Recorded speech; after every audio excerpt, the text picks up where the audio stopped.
Hello, I'm Hannah, and this is Hannah's Books.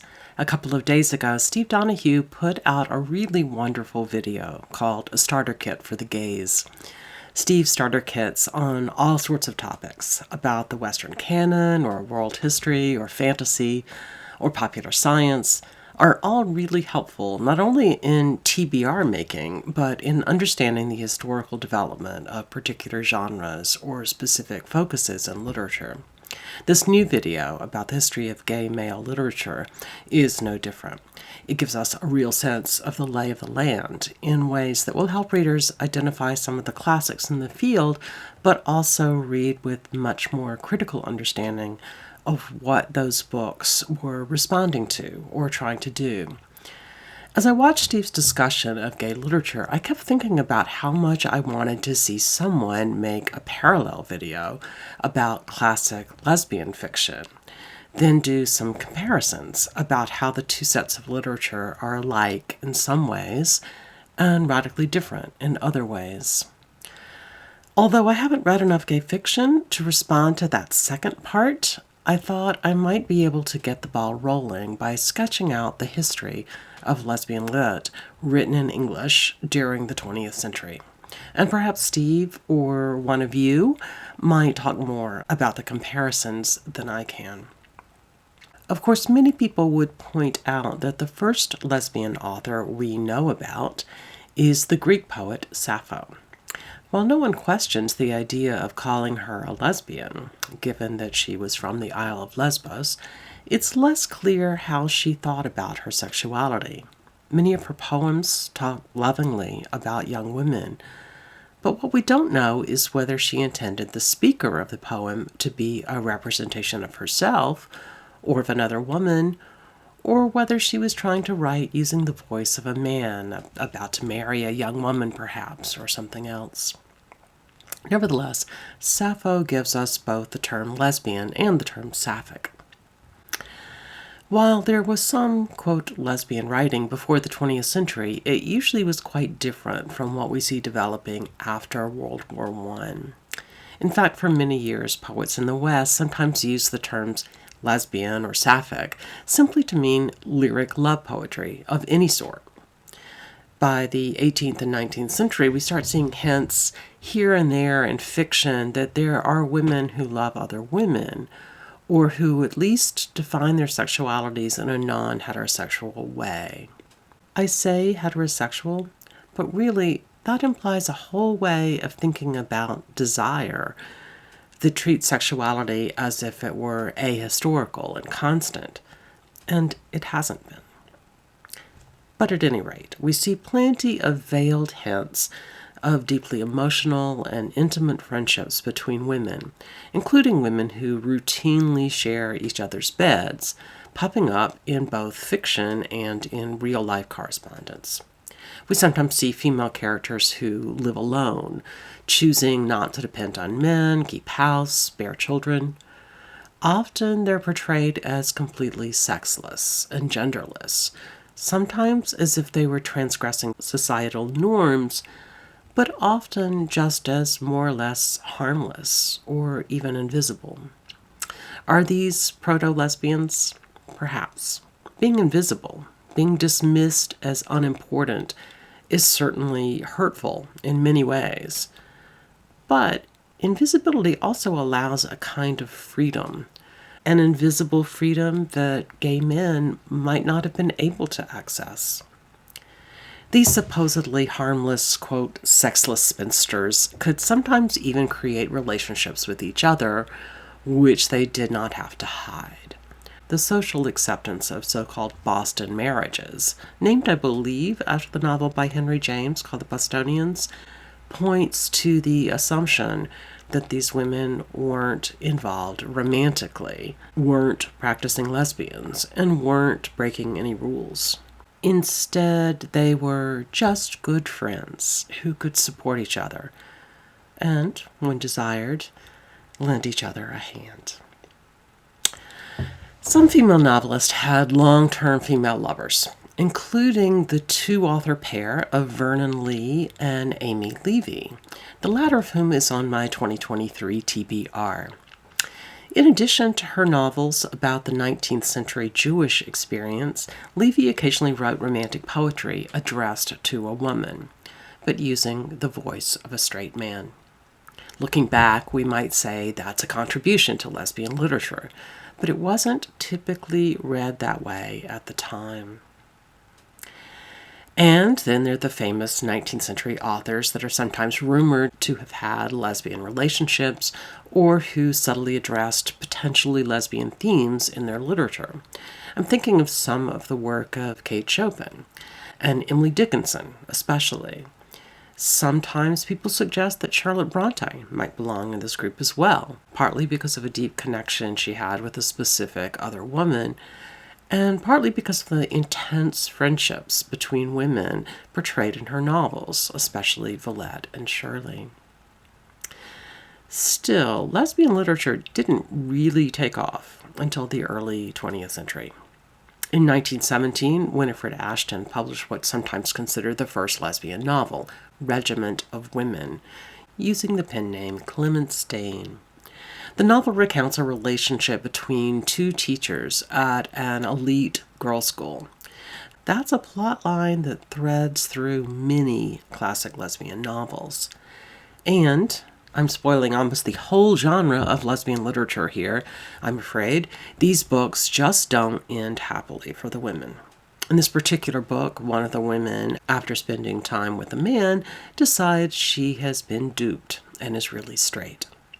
We'll see this resolution again and again in lesbian fiction. The other big literary option is that one of the women will commit suicide or occasionally come to ruin in some other way.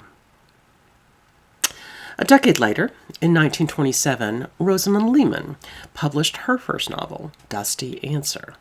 I haven't read this book yet, but it sounds fascinating. It's the story of a young woman coming of age in the company of a set of cousins who have various romantic entanglements with people regardless of sex and gender. The main character has a brief relationship with another young woman, and the book was considered to be scandalous, partly because of the lesbian relationship, and partly because of the, quote, outpourings of a sex maniac about the variety of relationships outside of marriage. Still, perhaps because of Lehmann's portrayal of these relationships as just temporary experimentation, not an expression of identity, her novel didn't quite ignite what was just around the corner. 1 year after Dusty Answer came out, Radclyffe Hall published The Well of Loneliness, and it caused a huge stir. Unlike Clemence Dane's somewhat veiled book or Rosamunde Lehmann's, The Well of Loneliness was direct, referring to her character's lesbianism as, quote, sexual inversion. The book was condemned and called obscene for depicting not just romantic or sentimental relationships, but, quote, unnatural practices between women, too. It didn't take long for the novel to become a bestseller in both the UK and the US, and it was the first book a lot of young women found when they turned to literature for information about lesbians or models, even in the early 1980s. It certainly made people more aware of lesbianism, but Hall's book makes it clear that being a so-called invert was a recipe for social isolation and rejection. To use Hall's title, choosing same-sex love meant living in a well of loneliness. More subtle examples of what we might now call lesbian literature continued to come out. Nella Larsen's Passing was published in 1928, and while the title ostensibly referred to racial passing, issues of passing based on sexuality and gender also thread throughout Larsen's novella. I'll try to remember to link to a video I made about Larsen down in the description box. Passing emerged during the Harlem Renaissance, an intense period of Black cultural creativity, writing, but also music and visual art and dance, focused in a predominantly Black neighborhood in New York City. Importantly, Passing wasn't the only book or other art form to emerge during the Harlem Renaissance that talked about same-sex desire. at least in veiled ways. That subject is a huge topic in itself that deserves a separate video. Another author who wrote about same-sex desire in the early part of the 20th century is Virginia Woolf, as well as her friend and lover Vita Sackville-West. Both writers explored the themes of not only lesbian sexuality, but transgender identity, at least to a degree. I'm not going to talk here about Woolf's works in any detail, because they too deserve a video of their own. The 1930s brought us a bit of a flowering of lesbian literature. Lillian Hellman's play The Children's Hour, which has a plot fairly similar to Clemence Dane's book. Two teachers at a residential girls' school are accused of having a lesbian affair, and things don't end well. It's a powerful play and an interesting one, but definitely not a cheerful one. In 1936, Djuna Barnes published Nightwood, a book I haven't read and really want to. Apparently it's quite modernist and quite intensely disturbing. Some people compare it to the work of Carson McCullers, one of my favorites, whose 1941 novel Reflections in a Golden Eye talks explicitly about gay male identity, and whose other work flirts with the issue of sexuality and outsiderness as well. In 1949, we get Dorothy Strachey's Olivia, another schoolteacher romance in an all-female boarding school. Like we've seen before, this kind of novel is full of veiled innuendo, tension, shame, and isolation. It is really beautifully written, joining with Hellman and Barnes and McCullers, as well as Virginia Woolf and Nella Larsen, in the creation of a tradition of books with significant and lasting literary value. There was one big exception to the lesbian equals destruction rule that was developing during this period. The book Diana, A Strange Autobiography, which is fictional despite its title, by Frances Rummel, which has a relatively upbeat ending. Let me read you one quote that will give you a feel for how the book differs from a lot of the earlier novels. Quote, "With this acknowledgement of my homosexuality, I discovered myself. Now I had something to go on. It was like being born all over again, and the relief I felt astonished me. I had, so to speak, nothing left to be worried about. My fears were all confirmed, and I was determined to respect myself for what I was. Lesbianism be damned." And with that, we sort of enter a new era, although not yet an era of lots of happy endings, but simply a period with more direct discussion of same-sex relationships in popular culture. During the decades of the mid-century, we got lesbian pulp fiction. Quite a bit of it was written by men, sometimes published under a feminine pen name, often targeting straight male readers so they could indulge their own fantasies. Did straight men's fascination with lesbian sex allow this genre to become popular and acceptable? Well, men weren't the only authors or the only readers. A lot of lesbian pulp fiction was written by women for women. One of the best known was Ann Bannon, the author of Odd Girl Out and the other 4 novels in the Beebo Brinker Chronicles, a series which follows main character Laura as she matures. And not all pulp fiction was pulpy. The genre of lesbian pulp fiction included some works we now think of as classic, like Patricia Highsmith's The Price of Salt. Well, the same-sex literary scene really started to shift with Jane Rule's Desert of the Heart, published in 1964, not as a pulp novel, and made into the lovely movie Desert Hearts in 1985-ish, about how 2 women consider how to make their relationship last.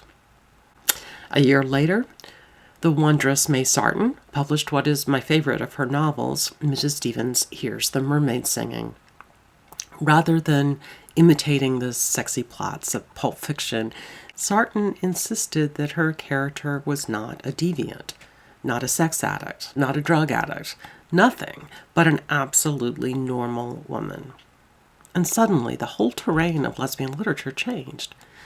Of course, the politics of real life were changing at the same time. The civil rights movement sparked a variety of other movements also seeking social justice. The Stonewall protest happened in 1969, in which women played what to many is a surprisingly large role. And second wave feminism was really coming into its own as well. Serious works of history also started coming out, so to speak, that addressed the history of same-sex relationships over the centuries. And more literature started appearing on the shelves, including a book that was sort of an odd bedfellow to May Sarton's Mermaids, the 1971 book by Rita Mae Brown called Ruby Fruit Jungle. Instead of fully normalizing women's same-sex romantic relationships or identities, Brown wrote partly to normalize the idea that women were, in fact, sexual beings with desires, regardless of the genders of their partners. To be honest, when I read Ruby Fruit Jungle in the early 1990s, I found it pretty off-putting, partly because of what often felt like intolerance of other women's ways of expressing their sexuality. I'd love to hear if anyone has read it more recently and what you thought of it. Maybe it was just my resistance to 1970s popular culture. I won't go through all the novels that were released during this period, but I do want to name a few highlights. First, the larger literary world seemed to have really noticed that the term lesbian did not always mean white. Books like Anne Allen Shackley's Loving Her came out in 1974 and was perhaps the first Black, explicitly lesbian fiction in mainstream circulation. A few years later, Audre Lorde published Zami, a new spelling of my name, which is not exactly fiction, but is so beautifully written and so creative that I'm slipping it in here. And at the start of the 1990s, the Gilda stories by Jewel Gomez emerged on the scene. The book tells the story of a Black lesbian vampire who travels through time from 1850 to 2050, starting with an escape from slavery. I remember being really intrigued by the book then, even though I'm not a vampire person at all, and I can imagine that it would be even more intriguing now as we get closer to 2050. And of course, there was Alice Walker's 1982 The Color Purple. If you only know the Spielberg film version, you should know that although a same-sex relationship is a key part of the novel, the adaptation obscured or at least weakened that plotline. When I first met the person who became my spouse, David shared with me that he had written about The Color Purple for his main essay on the Advanced Placement Literature exam. Although I don't know what score the College Board gave him for that essay, his book choice definitely allowed him to pass my test. I said a minute ago that the literary establishment realized that not all lesbians were white, but they also realized that not all lesbians were alike either. Leslie Feinberg published Stone Butch Blues, pushing the idea of gender nonconformity forward. Works like Fanny Flagg's Fried Green Tomatoes meant a lot of proper white Southern ladies became more aware of and more compassionate towards women loving women. Dorothy Allison's Bastard Out of Carolina talked about the linked experiences of violence and sexuality. And Nancy Garden's 1982 Annie on My Mind brought the experience of lesbianism to what might now be called the YA audience, with the novel's gentle story of love between two teenage girls. So did Jeanette Winterson's Oranges Are Not the Only Fruit, just a couple of years later. Since the latter part of the 20th century, our social understanding of non-heterosexual desire has shifted a bit, and cultural acceptance has dramatically expanded. These changes mean that ending this literary history with books from the early 1990s feels reasonable to me. I hope it will make sense to you too. I'm afraid I've already named so many books today that many of you may be wringing your hands and feeling overwhelmed. But then I think of all the books I haven't mentioned. Where is Gertrude Stein in this list, for example?